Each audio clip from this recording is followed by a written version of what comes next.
Halo semua, gue William Eka dari Fuse Couple Intercon. Hari ini gue akan share tentang leadership atau kepemimpinan. Kepemimpinan tidak ditentukan oleh titel atau posisi kita, tetapi kepemimpinan ditentukan oleh pengaruh yang kita punya terhadap orang sekitar kita. Mari kita baca ayat ini bersama di Kejadian 1 ayat 26. Berfirmanlah Allah, baiklah kita menjadikan manusia menurut gambar dan rupa kita, supaya mereka berkuasa atas ikan-ikan di laut dan burung-burung di udara, dan atas ternak, atas seluruh bumi, dan atas segala binatang melata yang merayap di bumi. We are called to be a Christ-like leader. Ya. Dan semua orang percaya, termasuk kita semua, dipanggil untuk menjadi seperti Kristus, ya, menjadi pemimpin berkuasa atas hal-hal yang ada di bumi, ya, sesuai dengan ayat yang di atas. Lalu kita juga terhadap sesama saudara kita dalam iman, kita dipanggil sebagai pemimpin untuk menjaga dan mengasihi jemaat di dalam gereja Tuhan. Mari kita baca Kisah Para Rasul 20 ayat 28. Karena itu jagalah dirimu dan jagalah seluruh kawanan, karena kamulah yang ditetapkan Roh Kudus untuk menjadi penilik, ya, atau penjaga untuk mengembalakan jemaat Allah yang diperolehnya dengan darah anaknya sendiri. Jadi biblical leaders atau pemimpin yang alkitabiah ini bukan hanya orang-orang yang menjadi bos, jadi presiden yang membuat keputusan, tapi kepemimpin adalah seorang memberi pengaruh kepada orang-orang di sekitarnya untuk melakukan kehendak Tuhan. Tuhan memanggil kita semua untuk menjadi pemimpin yang penuh dengan kasih, dengan kerendahan hati, empati, belas kasih, taat dengan otoritas, selalu mau belajar. Hari ini kita mau belajar 5 hal yang mendefinisikan biblical leadership, ya. The 5 C's of biblical leadership. The first C is character, ya, atau karakter adalah kualitas moral yang membedakan seorang pemimpin dengan yang lain. Ya. 3 hal yang menggambarkan kepemimpinan Yesus, ya, itu Yesus adalah hamba terhadap kehendak Bapa di surga. Dia mengikuti kehendak Bapa. Ya. Yesus adalah pengurus dengan kasih, ya, dan benar-benar peduli sama orang-orang yang memerlukan, gitu. Dan Yesus juga adalah gembala yang setia mencari satu domba yang hilang sampai ditemukan. Karakter menciptakan kredibilitas atau landasan bagi seorang pemimpin untuk bisa dihormati, dipercaya, dan memperoleh kesempatan untuk mempengaruhi orang lain untuk menjadi seperti Kristus. 1 Timotius 3 ayat 2-5 menjelaskan kriteria karakter seorang pemimpin jemaat. Nanti bisa dibaca di rumah, ya. Ini beberapa karakternya seperti berintegritas, setia, tidak boleh punya lebih dari 1 istri, ya, sabar, self-control, teratur, mampu mengajar, tidak cinta uang, dan lain-lain. Ya, bisa dipelajari dan nanti kita bisa self-reflect juga, introspeksi, ya. Karakter ini cukup sulit, bahkan bisa dibilang mustahil, ya, untuk kita capai semua, kecuali kita bergantung dengan kekuatan Roh Kudus yang memampukan kita. Second C is calling, ya, atau panggilan. Seorang pemimpin yang alkitabiah harus mengetahui motivasi kita menjadi pemimpin dan tujuan apa yang kita capai. Apa motivasi dan tujuan tersebut? Apakah itu datang dari Tuhan atau kepentingan beberapa orang atau diri sendiri? Kita lihat banyak pemimpin di Alkitab seperti Abraham, Musa, Daud. Mereka bukan orang yang punya inisiatif dan kepemimpinan yang tinggi sebetulnya di awal, ya. Tapi mereka dipanggil oleh Tuhan untuk melakukan pekerjaan-pekerjaan Tuhan, ya. Dari itu nanti kepemimpinannya bertumbuh. Kita juga bisa bandingkan orang-orang yang punya inisiatif egois, ya.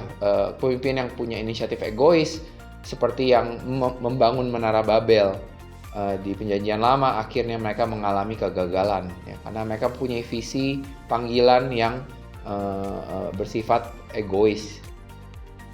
Jadi ketika kita mengikuti panggilan Tuhan, kita akan diberikan perlindungan, diberikan wisdom, kita akan bisa memberi dampak yang baik bagi orang sekitar kita. Karena seorang pemimpin yang egois biasanya akan stres, under pressure, ya, Karena mereka mengandalkan kekuatan sendiri dan mereka bisa menyesatkan orang-orang sekitarnya ke dalam kehancuran. Ya. Jadi panggilan adalah kekuatan yang menginspirasi para pemimpin Alkitabiah untuk melewati segala rintangan dan memberikan pengaruh pada orang sekitarnya. Oke? The third C is competence, ya. Tadi kita pertama ada karakter, udah calling, ketiga ini competence atau kompetensi, ya. Di Mazmur 78 ayat 72 menyatakan, "Dan Daud mengembalakan mereka dengan integritas hati. Dengan tangan terampil dia memimpin mereka." Sama seperti karakter yang penting bagi kepemimpinan, begitu juga skill atau kompetensi ini penting sekali untuk menjadi biblical leader, ya. Kita harus mengasah skill kita, dan dalam konteks Alkitab, kita juga harus mengasah spiritual gift yang kita punya, ya. List lengkap itu ada di Roma 12 atau di 1 Korintus 12, ya. Karunia seperti bernubuat, ya, karunia menyembuhkan, karunia leadership, words of wisdom, ya, itu masih banyak, nanti kita bisa pelajari. Kita harus mengasah ini supaya kepemimpinan dan pelayanan kita ini efektif dan memberkati bagi orang-orang sekitar, ya. The fourth C is community atau komunitas. Buah dari kepemimpinan Alkitabiah adalah perubahan kehidupan orang-orang sekitar kita, ya, atau komunitas yang kita berada, ya. Di dalam komunitas, kita harus membangun hubungan yang otentik dan membawa orang-orang sekitar kita untuk mengalami pemulihan dalam hidup dan mendapatkan hidup yang baru dalam Kristus. Coba kita evaluasi, berapa banyak kehidupan yang diubahkan selama kita menjadi pemimpin di dalam komunitas sekitar kita, ya. Apa yang menjadi blocker, ya, untuk kita berbuah, ya, supaya banyak perubahan hidup ini? Apakah kita kurang intensional mungkin, ya, kumpul-kumpul doang, ya kan, mungkin, ya, atau kita sering menggunakan kekuatan kita sendiri untuk menjadi pemimpin dan akhirnya kita gagal, ya. Ini very common, ya, kita semua juga sulit, termasuk saya sendiri. Jadi mari kita berdoa, minta pertolongan Roh Kudus, ya, untuk membantu kita menjadi pemimpin Alkitabiah yang punya karakter, punya calling, punya competence, dan impacting people in our community. The last C is Christ, ya, atau Kristus. Worldly leader, ya, memimpin dengan menunjukkan kekuatan mereka, ya. Tetapi pemimpin Alkitabiah memimpin seperti Yesus Kristus yang rendah hati.